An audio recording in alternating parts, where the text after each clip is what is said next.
If you encounter a road collision, quickly check the injured child. Unless there is danger, treat them in the position you find them in. Do not remove the child unless absolutely necessary. Always assume that there is a neck injury in anyone who has been involved in a road traffic crash and support the head until help arrives. Do not attempt too much. Only attend to those things which can be life-threatening, such as major bleeding. Keep the injured child warm by applying any extra clothing or blankets that may be available. While waiting for the emergency services, provide constant reassurance to the child.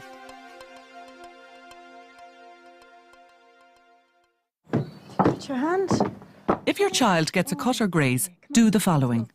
Ensure your hands are clean. If the child's wound is dirty, clean it by rinsing it lightly under running water. Pat the wound dry using a gauze swab. If you don't have a sterile gauze, everyday items such as freshly laundered towels will do. Avoid directly touching the wound. Once the wound has been patted dry, apply a dressing. If there is a special risk of infection, such as human or animal bite, or a puncture by a dirty object, take your child to your doctor or accident and emergency department. Contact your doctor if you notice that the wound isn't healing, or you notice any redness, drainage of pus, warmth or swelling. If your child has severe bleeding, take the following action. Put on disposable gloves if available. Apply direct pressure over the wound with your fingers or palm. If your injured child is old enough, they may help you by placing direct pressure over the wound with their hand. If possible, use a sterile dressing. If this is not available, use a non-fluffy material such as a clean towel. If the wound is on a limb and you don't suspect a broken bone, raise the injured limb above the child's heart. This may help reduce blood loss. Secure the wound dressing with a bandage. If you don't have a bandage, you can improvise using common everyday items such as a scarf or t-shirt.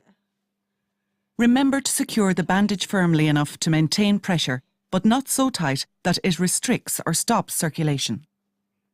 If blankets or coats are available, cover the child. Remember, children become cold quickly. If further bleeding occurs, apply a second dressing over the first and secure in place. Dial 999 or 112 and ask for the ambulance service.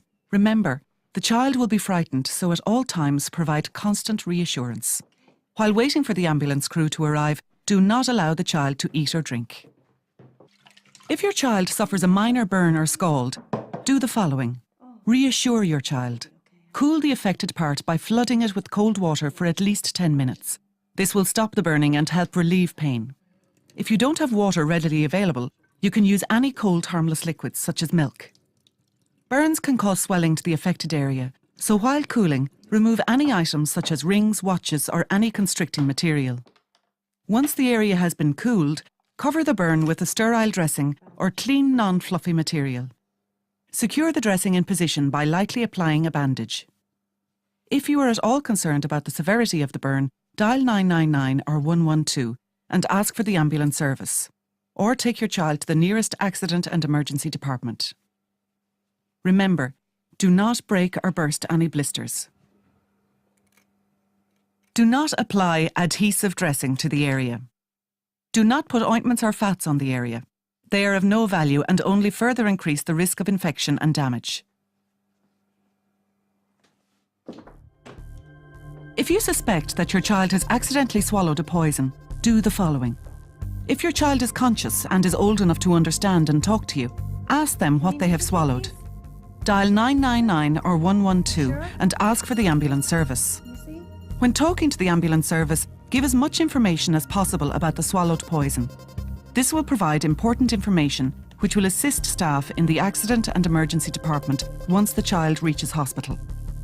Look for evidence that might help you to identify the poison, such as an empty container. Give this to the ambulance crew when they arrive. While waiting for the ambulance, constantly reassure the child. Never make the child vomit. If the child's lips are burned by corrosive substances, give the child frequent sips of cold water to cool her lips. Okay, thank you. Bye-bye. Bye. If a baby is choking, you must act immediately to try to clear the obstruction. Do the following. First, turn the infant face down with the head lower than the body. Make sure that you support the head, jaw and neck. Using the heel of your other hand, give 5 blows between the infant's shoulders. Turn the infant onto its back while still supporting the neck and head. Place 2 fingers over the lower half of the infant's breastbone, below an imaginary line between the nipples. Give 5 chest thrusts.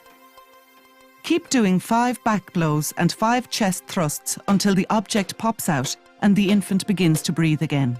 If the infant becomes unresponsive, call for help and send someone to dial 999 or 112. If you suspect your child is choking, ask the child, "Are you choking? Can you breathe?" If the child cannot breathe, talk or cough, stand or kneel behind the child. Place the flat thumb side of your fist between the child's navel and breastbone. Be sure to keep well off the breastbone. Wrap your other hand around your fist and press upwards towards the stomach. Keep doing this until the object pops out and the child begins to breathe again. If the child becomes unresponsive, gently lower the child to the floor. Call for help and send someone to dial 999 or 112. You must begin CPR. If during CPR you see the object, remove it with your fingers, but do not place your fingers in the child's mouth if you cannot see the object. First, let's look at how to perform CPR for children between 1 and 8 years of age. In this example, the rescuer is alone with the child. Remember, you must only perform CPR on a child who is in cardiac arrest. First, check for responsiveness. If you get no response, shout for help. If someone is nearby, send that person to phone 999 or 112 for an ambulance. If you are alone, you must stay with the child. Next, open the airway by doing the head tilt chin lift. Place one hand on the child's forehead and tilt the head back gently. Lift the chin by placing 2 fingers on the bony part of the child's chin. Do not put your fingers on the child's neck. Be careful that you do not tilt the head back too far. Next, check to see if the child is breathing. While holding the airway open, place your ear next to the child's mouth and nose. Look for normal rise and fall of the chest. Listen and feel for normal breathing. Take no more than 10 seconds. If the child is not breathing or is gasping, give 2 rescue breaths. Keep the airway open and pinch the nose shut. Place your mouth completely over the child's mouth. Give rescue breaths lasting about 1 second each. Look for chest rise with each breath. If the chest does not rise, reopen the airway and try again. Remember, it is important to give 2 good breaths to make the chest rise. Next, start chest compressions. Keep the child's head tilted back and place the heel of your other hand on the lower half of the child's breastbone. Do not press on the very bottom of the breastbone. Keep your elbow straight and make sure your shoulder is directly over your hand. Give 30 compressions in a row. Compress the chest about 1/3 to 1/2 of the depth of the child's chest. Ensure that you allow the chest to come back to its normal place after each compression, but keep the heel of your hand on the chest. Press the chest at a rate of at least 100 compressions per minute. After every 30 compressions, give 2 rescue breaths. Complete this cycle of 30 compressions and 2 rescue breaths for 2 minutes. If you are alone now, go and dial 999 or 112. After phoning for help, begin CPR again.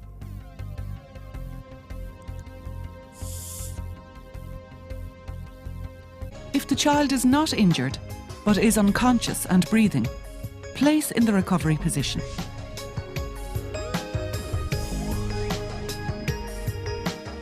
Continually check that the airway remains open and the child is breathing while waiting for the ambulance.